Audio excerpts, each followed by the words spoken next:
We talk a lot about scaling, and as we have grown, we've experienced more pain related to that. If you just want to operate off of cash forever, that's not a bad way to live. If you are trying to take large steps forward in whatever way, you're going to have to be prepared to play ball financially. We think that any company that is healthy is a company that could be sold. You can grow fast in a big way without super clean insight into your financials, but at some point down the road, you're going to experience pain related to that. There's no get out of jail free card on this if you're trying to deal with really sophisticated financial partners, is what it is.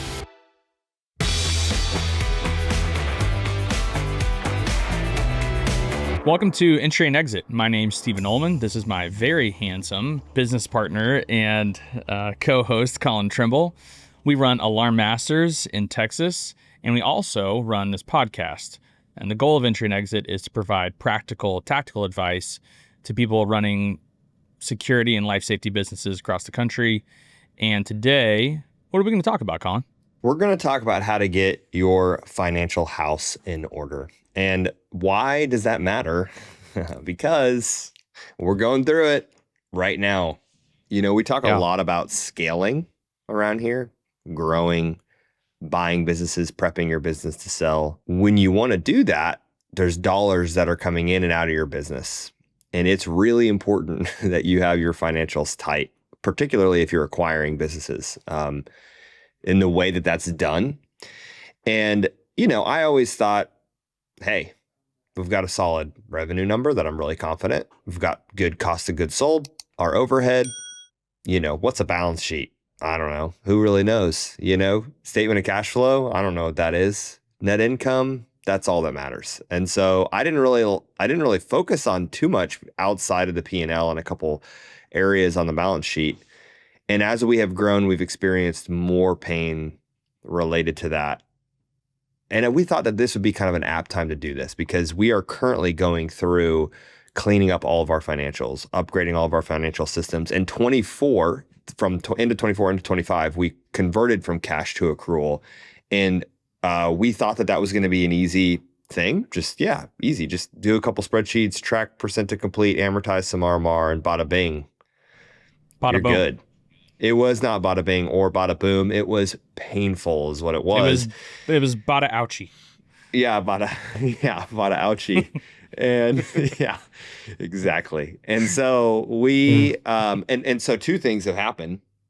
Well, a lot of things. The big one was at the end of the year, we realized something was off with our cost of goods sold and did not understand that we were tracking purchasing and inventory completely wrong. We weren't doing inventory in the right way. We didn't have purchasing controls. And so as a result, our inventory balance was negative, which is it's not supposed to be negative. Not when you have inventory. Right. Yeah. And so we spent a lot of time at the end of last year we went through every single purchase we made, literally thousands of purchases, and audited every purchase against every work order. And it took a massive effort across our entire team. It was a huge disruption for about a month. It just threw everybody off.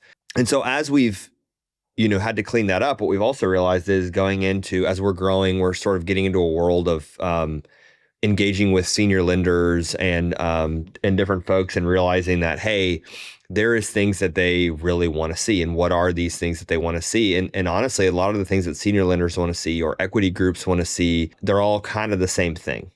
So if you are thinking about selling your business, buying another business, raising equity, raising debt, taking out some senior level debt, this is important for you. There is a lot of operational value to it as well because it's going to give you clear insights into your performance. There's things like, hey, I want to track gross profit across lines of revenue, right? So what's my average gross profit on RMR versus service versus projects? I think that that's really important data. Understanding your purchasing and inventory trends, having a really tight purchasing control so you're not buying things that are sitting on your shelf. All of that is important operationally. We're probably not going to touch a ton on that because this is more about, hey, as you're growing. And here's what I would tell you. Do not start on this when you're right about to go raise money or go get senior lenders. Like at a minimum, you want a year of clean financials before you go into this process. Because it's painful. And we're going through it right now. So yeah, I mean that I would say those are kind of the big reasons that you want to have clean financials. Stephen, anything that you would like to add to that about like why you think it's important that you should have super, super tight financials? It gives you optionality. You could run and just very, very quickly, if somebody's not super clear on cash versus accrual, cash accounting is I count the dollars that came in and went out in a given month, and that's my financials. It's that simple. Yep. And that's nice in a lot of ways. Like, it is simple. You don't necessarily get the full picture of what's actually happening in your business, Yeah. especially when you're doing any real degree of install work. That Mm-hmm. starts to get skewed, and also when you have a lot of non-monthly RMR, you also kind of lose track, and it gets a little. I think you lose clarity when you're just cash accounting, Yeah. but accrual accounting, which is, hey, we're going to accrue these revenues and costs when they incurred or when we did that work, not when we got the cash or paid the bill. Mm-hmm. That takes a lot more work to do with excellence and to be kind of gap compliant, if you will. Look, if you just want to like operate off of cash forever, cash accounting, operate off of cash that's coming in your business, and you are debt averse and you're growing slow and methodical, like, God bless you. That's Yep. great. Like, that's not a bad way to live. If you are trying to take large steps forward in whatever way, whether it's acquisition oriented or else, some people, this happens where they want to like buy a building. They're tired of paying an expensive lease. And so sometimes it's like more real estate driven. Like, there's a lot of different reasons for this in a security company, but it gives you more optionality, more third parties are going to be interested in working with you in whatever, whether it's a bank or an equity group or whatever, if you are dialed in financially. And what you might think is being dialed in is probably way less invasive and way less prepared than what they expect. Yeah. We were having a discussion with somebody about this week that, they're like, hey man, I don't know. Are you guys, getting ready to sell or why are y'all focusing so much on this right now? It's like, no, we don't have a plan to sell, but we think that any company that is healthy is a company that could be sold. Right. So that's kind of the general Yeah. theme that we have is even if you're going to keep your business for eternity, which is great. Enduring businesses, amazing. Love that. You should have a business that could be sold at any moment because that's a healthy business. That's what a healthy business looks like. And so That's right. that one of those things that's a part of that is financials. And you may say, yeah, I'm not going to raise debt. I'm not going to go acquire a business. I'm not interested in that. Maybe not. You don't know what your future looks like. And so I would just say, get really tight on this and get a really tight bookkeeper of like, hey, I want to go line by line on account by account basis on my balance sheet and my P&L at least at a minimum, and really understand what's going on. And then your statement of cash flow becomes really important whenever you're accrual accounting to kind of actually help you understand how you're managing cash. So that kind of leads the cash versus accrual thing. Great, really great segue, because I think that one big key theme we're going to point out right now is you've got to pick a lane. And here's where it gets real tricky, y'all. It's like, if you're cash, it's pretty easy to track. It's truly dollars in. That's what I recognize. Dollars out. That's what we pay. The minute you go accrual, you need to have a purchasing system, which we did not have all of last year. And we're going to talk about how massive of a pain that was for us. Yeah. You need to be able to have a project job costing system. We were using spreadsheets. Regret it. Wouldn't do that again. We got nipped in. I mean, it hurt. So we had to do that. You have to have a way to amortize your RMR. So you have to have a system that'll amortize your RMR so that it's recognized, 1/12 or whatever. And then also you need to have that same journal entry into deferred revenue. So there's a whole bunch of things that you have to do if you're going to go from cash to accrual. And it's really like, man, if I were advising somebody, I would say you need 6 months to really like create the process and the procedure. And I you agree. may need another body to help you manage, especially around purchasing, which is a really big part of this whole thing. It's probably the hardest part of all this for us is managing that. And I'm gonna tell y'all right now, we are quite literally in the middle of still getting this tight. We are not experts here.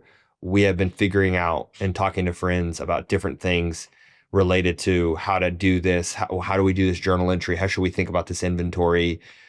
because we don't have all the answers. But what I will tell you is pick a lane. Don't try to be accrual-ish. We joked when we went accrual, we're like, we're accrual-ish. We're kind of there. And it's Yeah. like what we learned is, you're all the way accrual or you're not, because it all ties together. So if one Yeah. bucket is not 100% dialed, you're going to manifest a really big problem. So that is something that I would say really focus on is you are either squarely cash or you are squarely accrual. And we had a friend that tried to sell his business.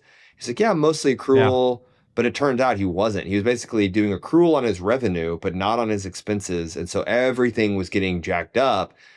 And the group that was buying them was like, hey, this isn't going to work. Like this all needs to be cleaned up. So you need 2 years for us to either convert you back to cash or convert you to accrual to be able to get a actual picture of what your financial health looks like. So pick either one, find a bookkeeper that knows how to do accrual or cash, kind of cash. Most can do cash, but find somebody that specializes in accrual and then figure out what your technology stack is going to be coming into that. Yeah. And if you are someone who's thinking about like big boy debt, big boy senior lending, or raising capital, just for that segment of people that you're thinking quite large, you should go accrual. Yeah. You should spend the time and the effort. And even if you haven't and you're cash, when they go analyze you, like, and do due diligence on you, like, they're going to retrofit your financials to kind of view that from an accrual perspective anyways. And so it probably behooves you, if you are kind of thinking directionally that way, to go ahead and bite the bullet, do the foundational work. And it's also going to give you a lot more knowledge about your business and be on more of an even playing field with any of those groups or third parties and how they're going to look at your business. And then we see that a lot. Like, we talk to friends. It's like, well, I thought my business was like pretty great and it was this, that, and the other. And then I started talking to this really large bank and they kind of gave me a bunch of negative feedback and they said my numbers are this and I don't know where they got that from. Well, because they're looking at it from an accrual perspective, not from a cash perspective. So accrual is more painful the more that you are doing like multi-month, weeks long, large install work, right?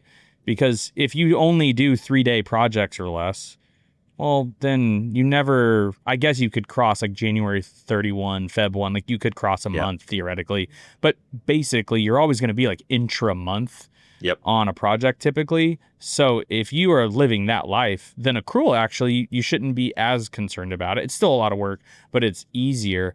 If you're like us and you're doing large install projects, some of these are months long, progress billing, like it is difficult. Yep. Yeah. And your billing to the customer is totally irrelevant to your accrual accounting from a P&L perspective, obviously not from a statement of cash flow perspective, but from a senior lender. So what are some things senior lenders look at? They want to understand how long have you been on whatever accounting method, and can you, like, do you have a clean cutoff of like, I was cash, then I was accrual, here's what it was. And then what adjustments did you have to make as a result of that? Because they're going to scrutinize. Honestly, anybody that's reviewing your financials for any reason is going to scrutinize any adjustments you're doing. So those adjustments you're doing because you're trying to clean up an inventory balance or a goodwill balance on your balance sheet or whatever, you've got to have some narrative and like justification for that. And that kind of leads to the second thing is they're going to require you to have audited financials. So that is an accounting firm is going to come in. That's a third party. And they're going to look at every single one of your invoices and all of your payments received and all of your vendor invoices and POs, and they're going to rebuild your financial statements from the ground up to see if they actually match. And the cleaner your systems are and the easier and less expensive it is for that audit. The more messy you are, the harder it is. Like we are going to have audited financials for last year, and it's going to be painful because that was our first year going to accrual, and it was not perfect. And it's specifically around the way we did inventory and inventory control. So that was really tough. Another thing that I think is really important is having a really clean process for closing each month and end of year. So what is that checklist? Who is involved in that closing procedure and who owns that? And we didn't have that. We were just sending reports willy-nilly that were not audited, and like the service manager hadn't finished closing out all the service invoices, and then the AP person was sending those. It was just like a mess. And so we still are tightening that up. To this day, it's not tight. and we're still trying to figure that out, finding areas where we need to have a better closing procedure. So that's a big one. And actually, senior lenders will literally be like, "Hey, can you send us your document that shows your closing procedures?" And it's like, "Oh, sure." Let me get into ChatGPT real quick and Yeah, there's a couple other things that quickly come to mind that especially, well, really any third party when you're kind of growing up, and trying to scale, they're going to want to understand any sort of debt you have. They're going to want to understand any sort of historical legal issues you had and liens and anything that would be perceived as risky or negative or anything bad. Like, you want to have all of your kind of explanations and history and all that ready to just say, hey, here's this thing, here's what happened, here's context. Don't hope that they're not going to ask about that thing in the corner that you're like, oh, they don't ask about. They're going to. Yeah, they will. And then a few other things that they're definitely going to want to understand are revenue and GP and underlying labor, like direct labor costs per project versus service, and profitability by kind of service line, that sort of stuff. Want to understand your what we're going to talk a lot about RMR here in a second, but definitely several different core data points on RMR, but not just recurring, also reoccurring, so that a lot of these parties are sophisticated and they have other financial metrics in mind that you don't necessarily manage today. Yeah. They have ratios, they have internal metrics that they are underwriting to, whether it's like an equity group or a lender, whatever it may be. And so they have different standards, different numbers, and your brain might be melting going, I don't even know what that means necessarily. Can you explain it? And that's fine. You can ask. They'll tell you, trust me, because that's how they are looking at your business. And so you're going to have to be prepared to play ball to get them the information and data they need. So that's why all of your internal data, your books, the cleaner they are, the more you're able to kind of flex and form to what they're looking for. Yep. That's a really great point. RMR attrition is one of the big things that senior lenders and equity groups are going to be looking at really heavily. And RMR attrition, and it's not just attrition, it's really like RMR analysis. And so we didn't have this. We weren't set up for it. And we had to go back and do some kind of manual work to get to these numbers. But effectively, what anybody that's going to be raising any type of debt or equity, or candidly, if you're selling, the person that's going to, they're going to want to know these figures. They're going to want to know what was your ending RMR balance for a given year. So that would be the beginning balance of ending of the month, beginning of the next month. Then they would say, what organic RMR did you add? So like your sales team, whatever, marketing, what did you add? What inorganic RMR, like did you purchase some accounts from somebody in that particular month? That's probably a little less frequent. What RMR did you lose? Attrition. Of that RMR, how much of it was what they would call a re-sign, or we call it an account transfer? So, one homeowner or one business moves out, another one moves in, and they take over your monitoring. So they would not cancel that. They would not penalize you for that, but they wouldn't reward you for the ad as well. So you would need to do an ad and deduct for any of the re-signs or account transfers. And then what they would want to say on the inorganic side is, how much inorganic RMR did you have that was lost, but was covered by some type of holdback or contingency, right? So if you did a purchase and you had a 10% holdback, they don't penalize you as long as it's within that holdback. And that gets you an ending RMR balance basically for that month. And we did not have that. We had a lot of of course we had attrition and we had ads, but we weren't tracking like March of 2025. What was our exact number? We knew what it was anecdotally, but we didn't know what it was exactly. And you got to have a story behind that. Yeah, they'll call that an RMR roll forward. And to more senior, more sophisticated parties, that's just like table stakes. That's just something they expect you to have. And so if you have been kind of a smaller business and you're growing, again, this is just one of those things, like, this is why we do this. We are trying to prepare people, trying to teach people what we are learning in real time. Yeah. And so This is an area where if you don't, and we were just talking to another friend. We've got a lot of friends. You mentioned our friends. We have a lot of friends. And people network, reach man. out to us. Yeah, people reach out to us from listening to this. And so we were talking to someone in the state of Texas recently, and they have a pretty sizable operation. They're doing well. They don't have hardly any real time look into their RMR data at all, really. And they're growing. Like they're a healthy business in a lot of ways. So some of these parties, like, this is just expected. And if you don't have it, it's gonna be painful. And it's not like they're gonna change their mind. You say, okay, well, how are you gonna solve for this? Because you have to give us this information. Right. Yeah, that's a really great point. There's a lot of really successful business owners that are growing and don't have visibility into their finances. I don't think that's the tough thing about this conversation, right? It's like you can grow fast in a big way without super clean insight into your financials. But at some point down the road, you're going to experience pain related to that.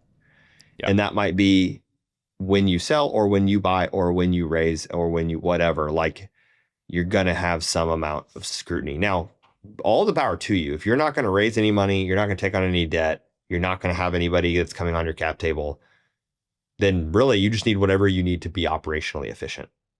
Yeah. So that's what I would say. But I assume most of the listeners here are going to do some type of capital raise at some point and are probably going to sell their business or buy another business at some point. And these are all things that you should be looking at if you're buying a business as well. So that RMR amount is super important. Tracking that, have somebody on your team. Don't make it you, unless you're a really small business and you don't have a lot of people. Make it somebody on your team. Like, hey, your job is to fill out this spreadsheet every single month and make sure it's tight, because the RMR is big. 2 points I want to make. One is, this is true whether you're talking to kind of a generic big boy bank, or you're talking to one of the more industry-specific RMR lenders who are going to lend against a multiple of your RMR versus a more traditional lender that's going to think about a multiple of your EBITDA or your SDE. Yeah, that's a great point. So this is it's all the same. So they're going to care about mostly the same things within 5% of each other. It's going to be the same types of lists or requests that you'll get. The other point I want to make is, outside of some of this really nuanced RMR type of information, this is true in nearly any industry, service industry, commercial service industry. Like, a lot of this stuff are just truisms. And so if you have, an HVAC company or a plumbing company or roofing, fencing, anything that kind of tastes like chicken, like it's kind of like this commercial service. And even for a lot of people, we have a lot of friends kind of in the home service side too. Yep. We have a small book of residential, but more that are more residentially focused in security or just like home services.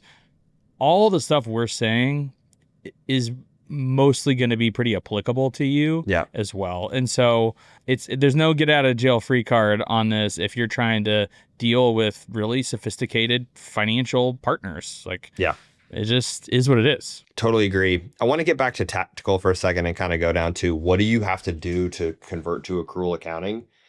And this is not all encompassing. So I just want to clarify that, this is not going to be the only checklist, but this is going to be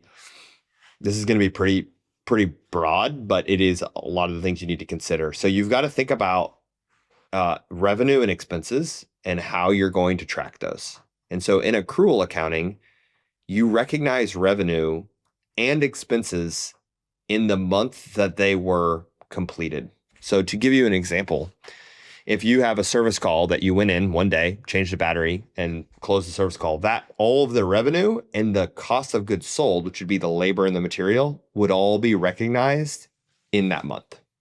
Easy. If you have a project that spans 3 months, and let's just say it's a $100,000 project, and in your first month, it's $100,000 of total revenue and $50,000 of costs for basic numbers.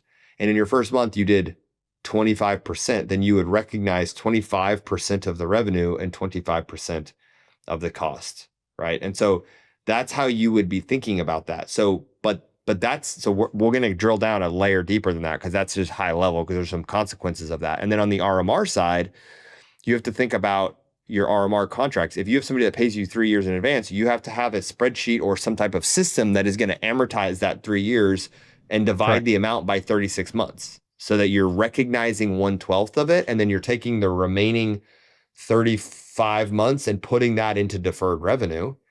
And then a lot of your expenses, at least in this industry, the monitoring expenses and subscription expenses are paid out monthly, generally speaking.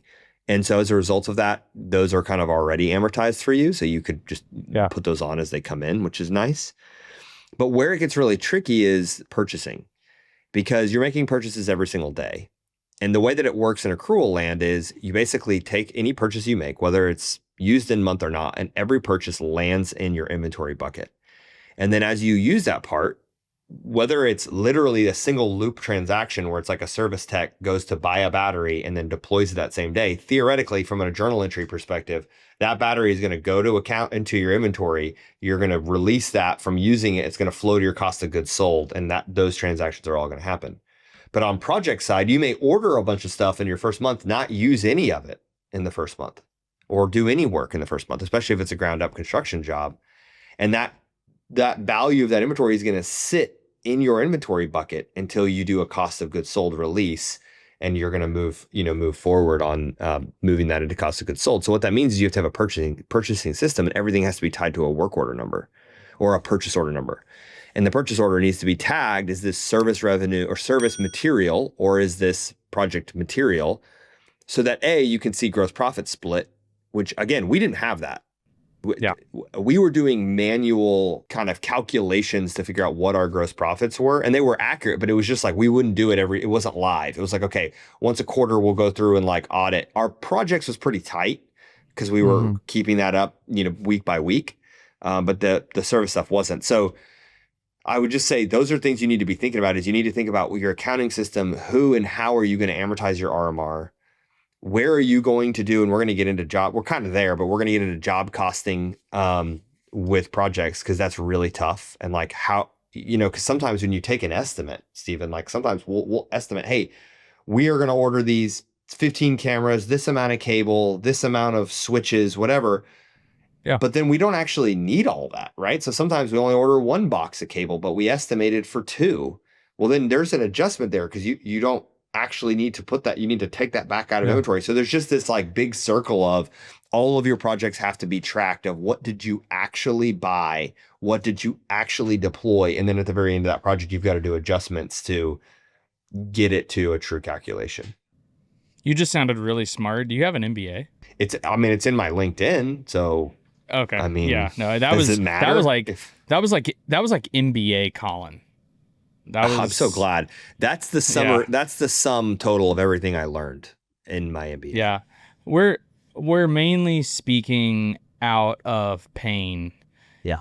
And some of this may feel obvious, or maybe it's not as scintillating as talking about revenue and growth and everything, but this is like the real hard, important underlying details of growth and of being able to manage and monitor and measure against like all these different things, and then be able to provide that to external parties. And it's just hard. Just hard.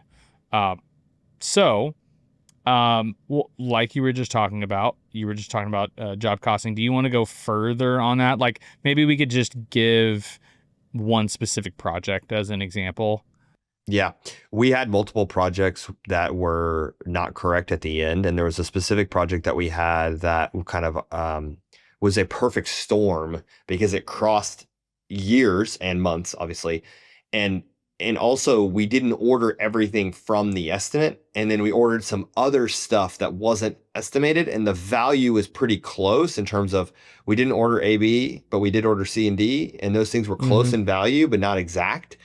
And so it was throwing up, and we were pulling some stuff from inventory that had already been costed in the year prior. So it was just like a mess. It was like, dude, you've got all these things happening, And there's nowhere where we're tracking that. And so literally the only way to do it was to go through hundreds of projects and look at every single part, look back at notes to figure out, hey, where did we get that keypad from that we installed? I don't see an order. Oh, that was from inventory. Okay, well, we recognized cost for that we shouldn't have recognized. So that depressed our margins more than we should have. And like, this is not the fun, like Steve said, this is not the fun stuff, but like, you've got to really think about this if you're going to move to accrual accounting. And like, you're going to probably have to hire some bodies if you're going to, you will have to, you cannot do it halfway.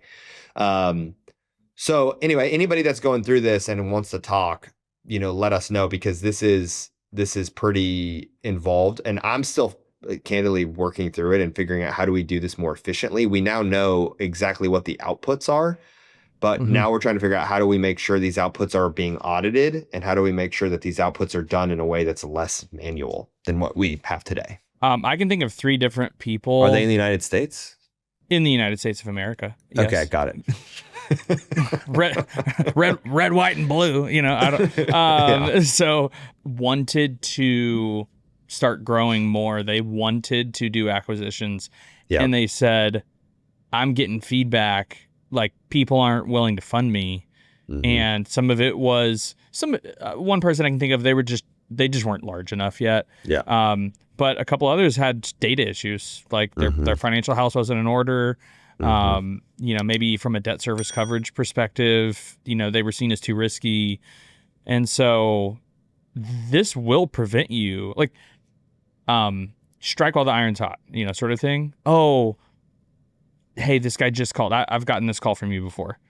Hey, I just got a lead on an acquisition. I think this would be perfect for us. Well, what if you face that moment and they have a really aggressive closing timeline and you're stuck because you aren't organized, you don't have access to, let's say you don't have enough cash on your balance sheet, you don't have access to debt that's going to be able to get that deal done, and you have this great opportunity and you just can't do it. Yeah. But you've been waiting for that moment. Like, go ahead and get ready now. Don't get stuck. And we've seen some friends not be able to take advantage of an opportunity because they just weren't ready. They just weren't prepared. Yeah, that's right. Yeah, that's really important. I totally agree. One last thing that I want to just double tap on that's tactical has to do with inventory and making sure your inventory balance is tight. And the only way that can be tight is if you have a purchasing system. And so I want to talk through it. I'm making that comment to say there are some technology systems that you need to be able to move to accrual accounting.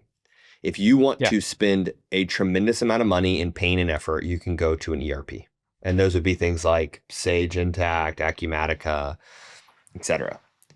They are complete platforms that have purchasing, accounting, billing, and sometimes more modules all in one. Likely, if you're going to grow big enough and you're going to stay on accrual accounting, you will inevitably be on a ERP or some type of ERP system at some point. It is likely. We are not on an ERP system, and we have evaluated it multiple times, and it's inevitability for us, basically, is what's going to happen, and kind of where we are just inside baseball is like we're about to acquire a couple different platforms that are all using different billing systems. So we're sort of waiting to figure out how this is all going to shake out before we make a decision on going on one central platform, because we don't want to do an ERP implementation for Alarm Masters, but then these other two are using these other ones and maybe they're better, or maybe we should, so what we're doing is we're bridging the gap. And I think actually this is probably an appropriate step for a lot of people, where as long as you have a robust billing system that gives you reporting functionality to report revenue by type, and that is the most critical thing. Whatever billing system you are on has to be able to give revenue by type, because that is going to be how you amortize it down the road. So number one, technology you need to move to accrual accounting is you need to have something that's revenue by type. Number two, you need to have some type of purchasing system that can manage inventory, and likely manage inventory in multiple locations. So QuickBooks Online Advanced Edition does inventory, but only one location. The reason that doesn't work is if you've got people that have inventory on their vans or their trucks, you don't know where the Honeywell 6160 is. Is that in your house, or is that in the van, Bill's van or Darian's van? You don't know. And so you have to have something more robust that has a purchasing platform with inventory that has multiple stock locations, so you can track that. And then the last thing is you have to have some place to do a GL, which is your general ledger. And so you need to be able to flow that. So that for many of us and many of you that are listening, you probably are using QuickBooks or Xero or something like that. The problem is that the base level of QuickBooks is not really set up for accrual. So you really need Intuit Advanced Suite, which is what we're moving to right now, which is kind of our bridge before we go to an ERP, which will let you do more advanced job costing and will let you do more advanced amortization of your revenue. So it'll take your revenue. Now, the one last thing I will say is you've got to get the billing data and you've got to get the purchasing data out of those platforms. And so you want to look for something that's going to sync with QuickBooks. And so we have we're on Salesforce for billing. So we're going to have to get a piece of middleware to be able to sync between Salesforce and QuickBooks, or else you've got to download them manually as spreadsheets. So I'm highlighting like pieces of technology you need to be thinking about if you're not going to go to an ERP system. And maybe you're going to bite the bullet and go ahead and do it. You could, but it's a big lift. You're probably not looking at an ERP. I don't think typically, unless you are definitely over 10 million, I'd say top line, like, or at least there's probably not going to be like a great urgency. You know, if you're doing 2, 3, 4, $5 million bucks a year, you start growing, multiples of that, you're 10, 15, 20, 30 million, like very likely you're already on an ERP, you're on an old ERP that you hate, you're, whatever it may be. So some of you, like, this might be overkill. You don't need to sweat it right now for where you are. But again, it's always important to think about the future. And it's just, I feel like we've said this 4 times. I know it's not fun, but all this stuff matters so much, unfortunately, and so, we're living it. And so we're sharing it and talking about it because it's, kind of authentically, things that matter to us and that we're wrestling with. Yeah. I want to close on one last point, which is about working hand in hand with your bookkeeper. I would say even if you have an internal bookkeeper, it's probably good that you have a secondary bookkeeper that's sort of helping normalize everything. Like, we've seen a lot of people that have a controller in their business and they're great, but then they're classifying expenses, but then they have an outside bookkeeper that's helping really manage a lot of the P&L activity, a lot of the balance sheet activity and how things are getting amortized. Because that's really important, which we could go into a whole thing about like how you have to amortize, and guess what? That hits your P&L. And so I would just say it's also really good because you can have a narrative. So like you can kind of walk through with that external bookkeeper of, hey, here's the adjustments we're doing. Here's sort of our reasoning behind this, to get a second set of eyes. And the reason I say that is a bunch of adjustments on your financial statements that are not backed up with good data is going to be a massive red flag for anybody. Even if you do a small bank loan, like you want to get a revolving line of credit from your bank, they're going to ask for financials. They're going to do a cursory glance. And if something's not tying properly, they're going to ask for a narrative on some of these adjustments. So anyway, I would recommend having either somebody, a bookkeeper, fractional CFO, CPA, somebody to help kind of do a second set of eyes on your financials, particularly around the tie between your P&L and your balance sheet. I think it's just really important. And I think that you're going to not regret it. And yeah, we've been in this place, and if anybody is like going through this, we want to talk, and it would be good to share like a little bit of what we've done, and we may have questions for you if you're already on accrual accounting. And anyway, so it's fun. Any closing thoughts, Stephen, before we close it out today? Do the hard work. Yeah. Don't wait. A lot of people are going to be like, yo, I'm not ready for this. I've got so many other priorities in my business. Mm-hmm. And then it's like, you think what you're doing right now is working, and so you don't need to change it. Yeah. And that may be true, but it may inhibit you from some opportunistic thing in the future. So, trade-offs, whole world's a trade-off. Yep.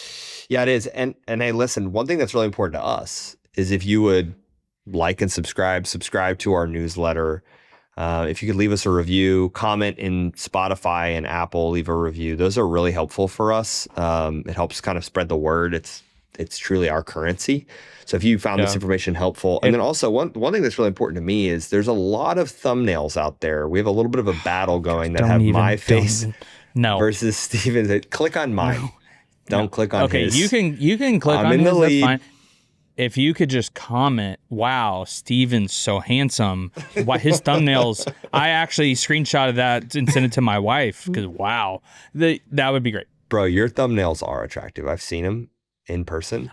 You know what? I think I'm actually gonna do some new ones, and I think I'm gonna get a little should. more crazy. A little spicy. Yeah. Well, spicy's maybe not the word, but just more passionate. Yeah. Love it. All right, team. Well, we appreciate y'all listening. Thanks again. Have a great week.